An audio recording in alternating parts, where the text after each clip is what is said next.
Like many places in Britain during the Second World War, Manchester was subjected to the absolute horrors of nighttime air raids, civilian deaths and devastating destruction. But there's always been this idea that for an industrial powerhouse, Manchester got off quite lightly, that things could have been much, much worse. But is that actually true? What I want to do in this video is look at how the Second World War changed the face of Manchester, what was lost and what came in its place. In a previous video we looked at a planning document published as the war was drawing to a close and tried to establish how the city should move forward once the war was over. And we saw at the very beginning that the author noted that any idealistic plans for redesigning the city was hampered by the fact that wartime destruction hadn't been as bad as people thought it might have been. But what I kind of skipped over was how those wartime bombs actually affected Manchester. Where did those bombs fall exactly and what damage did they do? Now these days when we, the vast majority of people alive in Britain today, think of bombs raining down, it's almost an abstract idea. It's something which happens on TV thousands of miles away. But that did happen here in Britain on these very streets, and it changed the face of Manchester forever. At the start of the war, the Luftwaffe planned huge daylight strikes against key military installations up and down Britain. But after the Battle of Britain, however, they began targeting industrial and civilian targets too. The Manchester area had hundreds of crucial industrial sites, of course, many involved in the war efforts. At Trafford Park Industrial Estate, the Metropolitan Vickers factory began producing Lancaster bombers on a rapid production line. Next door, Dye and Chemical Company, ICI, switched to producing penicillin needed for the front lines and Ferranti made cathode ray tubes for radar. You've also got Salford Docks and the Manchester Ship Canal, two vital resources for the British economy at the time. All of this is on the edge of the city centre. The Dockland, Ship Canal and densely packed city centre all made great landmarks for incoming bombing aircraft. But after heavy losses, the Luftwaffe changed tactics and began raids under the cover of darkness. Between July 1940 and July 1942, Greater Manchester suffered repeated and widespread bombing. But on the nights of the 22nd and 23rd of December 1940, 2 nights of consecutive heavy bombing raids left large areas of Manchester, Salford and Stretford devastated.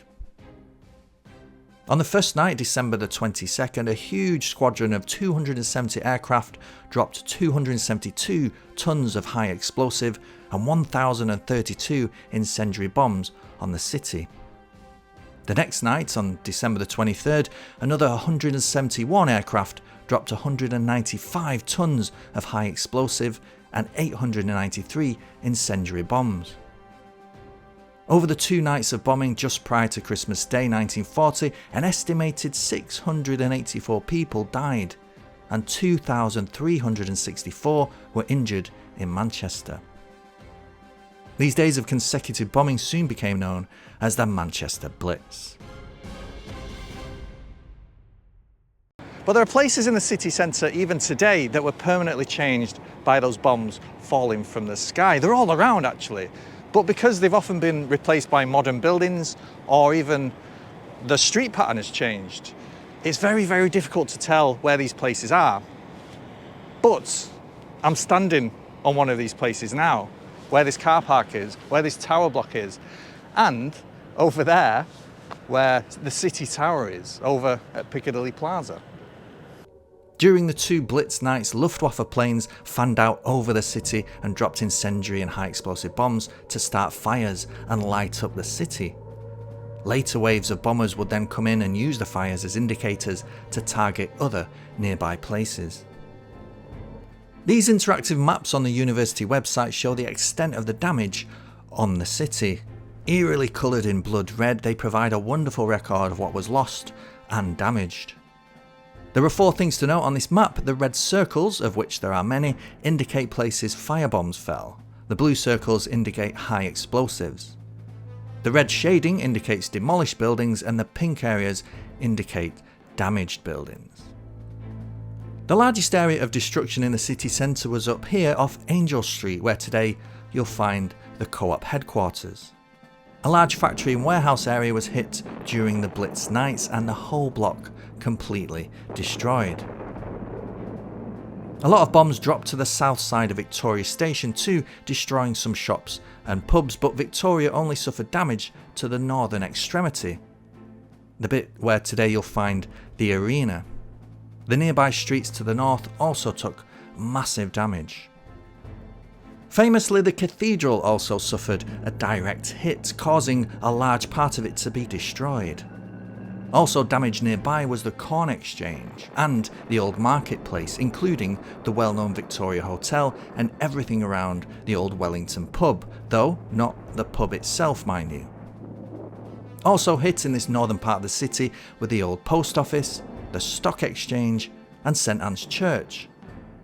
Interestingly, none of the massive old red brick mills vancoats were hit during the Manchester Blitz, though plenty of bombs did fall across the other side of the canal, where there were various manufacturing works and houses. So the second largest area of destruction in the city centre was over there, so to the south of Piccadilly Gardens. So everything between like Charlotte Street and Parker Street was demolished, either destroyed through the bombs or a lot of it was pulled down by the army to prevent the fires from spreading from building to building.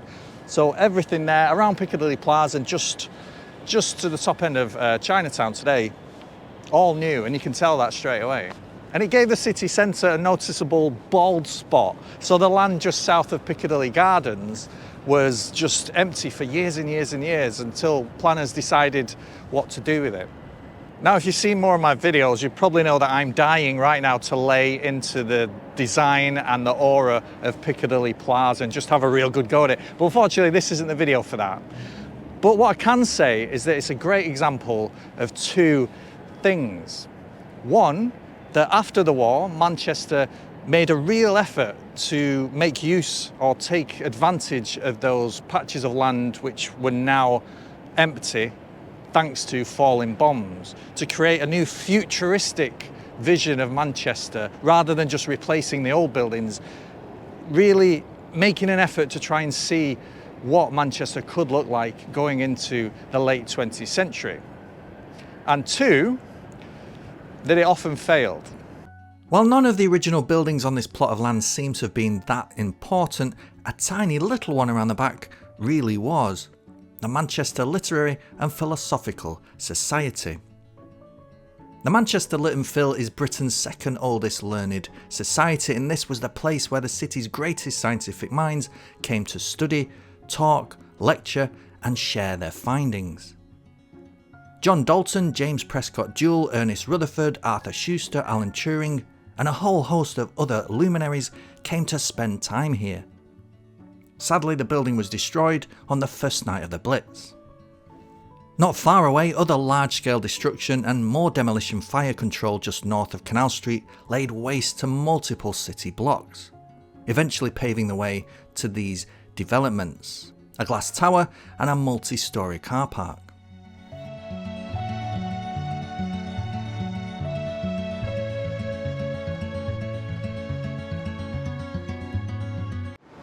Right, so I've come back to the city centre now, of course, at night, after the fall of darkness. And like anywhere after the fall of darkness, there's an element of danger in the air, even today.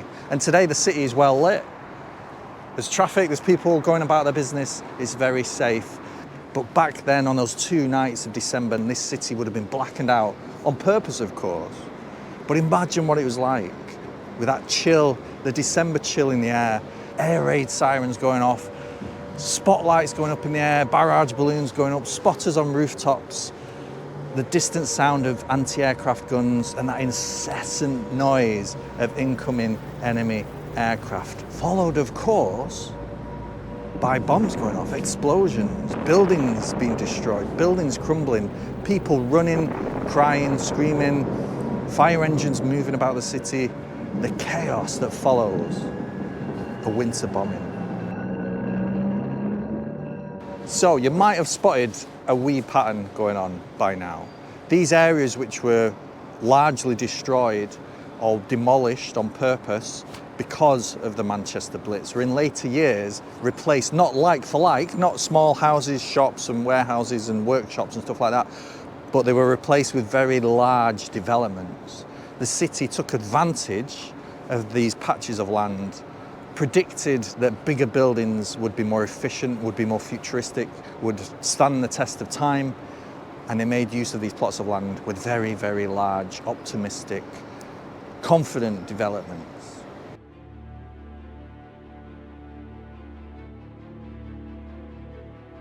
So just take a break from the maps for a second because I want to show you this. This is an old fire watcher's alarm bell on the side of the Langley building on China Lane. Now, fire watchers were civilians whose job it was to be on the rooftops on often very cold and grueling night shifts, looking out for falling bombs, looking out for falling incendiary bombs landing on rooftops nearby, running to smother the flames out and stop the building setting on fire.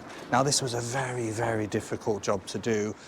Most of the time it was freezing up there, it was windy, but people took great pride in doing that job, especially if they prevented buildings in their area being set on fire. Elsewhere, the town hall withstood multiple hits. The Midland Hotel was hit once and Central Library was only damaged slightly. The Free Trade Hall, however, was badly damaged, but thankfully was repaired almost to its pre-war look many years later. The final area of large-scale destruction was over by the Irwell, behind Rylands Library, which was thankfully spared. It's hard to say for certain why this area might have been concentrated on. The riverside here was full of warehouses, and the river itself would have been something pilots could pick out from high up. But it's also likely that they were targeting the railway station on the other side in Salford. Finally, the map down here shows large concentrations of bombs dropping on this path here, Old Trafford and Hume. This was all more or less residential, so apart from to spread terror and lower morale, it made no sense to target it in such high numbers. But this is also the path pilots would take if heading directly for the busy Salford Dock and Trafford Park industrial estates from the east. It's possible then that this area was bombed in order to mark a flight path for the next wave of bombers coming in towards the Docklands.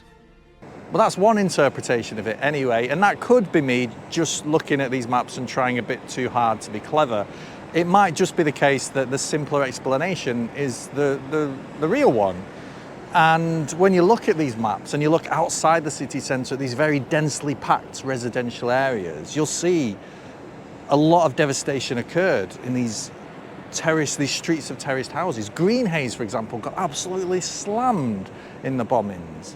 And Ardwick, around the present day Apollo site. But there was mostly, in these areas, mostly just houses. So really, it seems like the Nazi pilots purposefully targeted these residential areas indiscriminately, hoping for high casualty numbers, hoping to kill a lot of people, and hoping to break the Mancunian morale. So what of Salford Docks then? Below is a Luftwaffe target map of the area, indicating which buildings they were prioritising. A indicates the largest dock, number 9, which was to be the primary target. B is the entrance to the ship canal, which would have also been of high priority. Raids here were of mixed success. 2 anti-aircraft gunners were killed and at least 10 merchant ships sunk or destroyed. But the docks and canal remained operational, even after the Blitz. On the night of 10th of March 1941, one bomb famously fell onto Old Trafford football ground, destroying the main stand.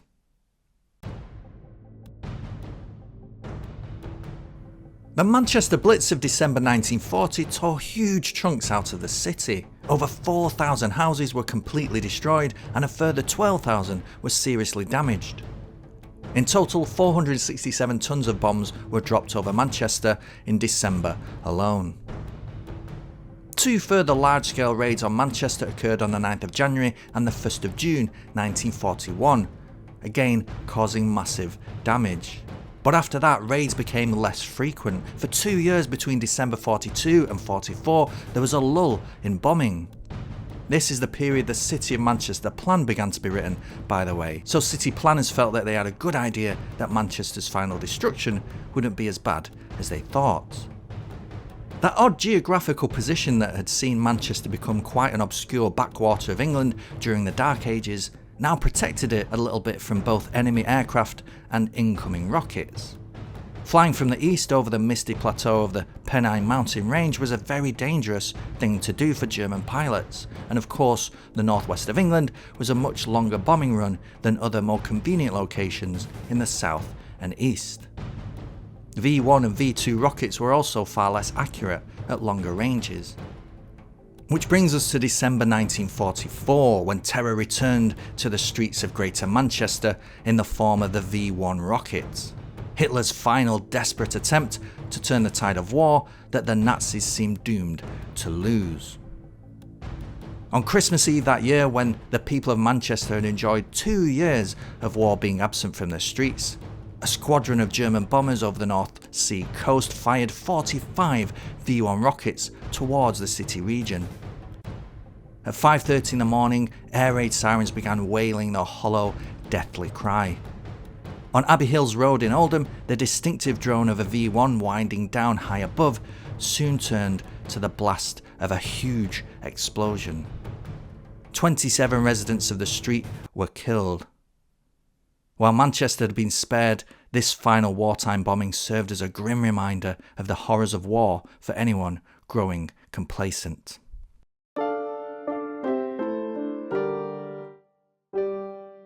So now, going back to the original question, did Manchester get off lightly during the Second World War?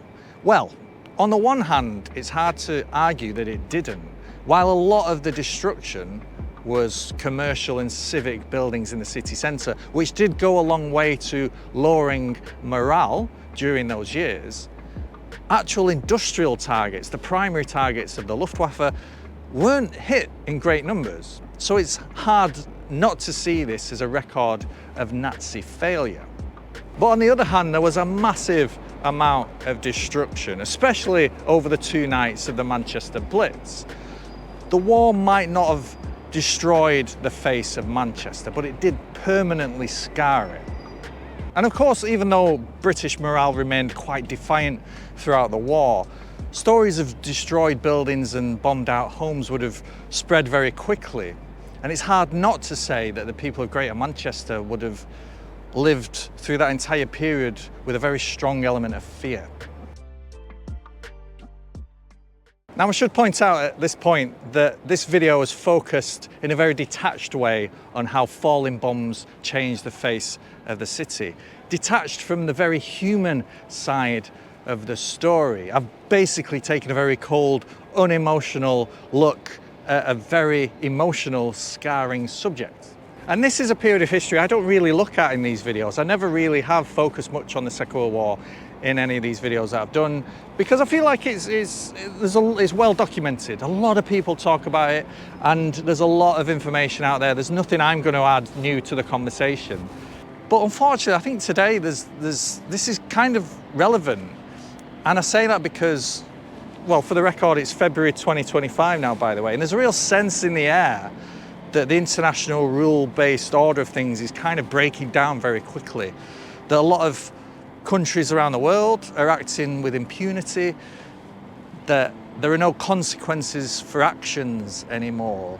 And when that happens, I feel like war or tensions or whatever you want to call it, some sort of international conflict is not too far away. Now, don't worry, I still think that's a very, very, very, very, very unlikely thing to happen. But remember, when those bombs fell on the streets of Manchester for the very first time, on these streets down here, on the street where I'm stood right now, the people who lived and worked here in Manchester, the abstract idea of war as something that's happening overseas, hundreds of miles away, suddenly became very, very, very real. It came to their doorstep. And that must have been absolutely terrifying.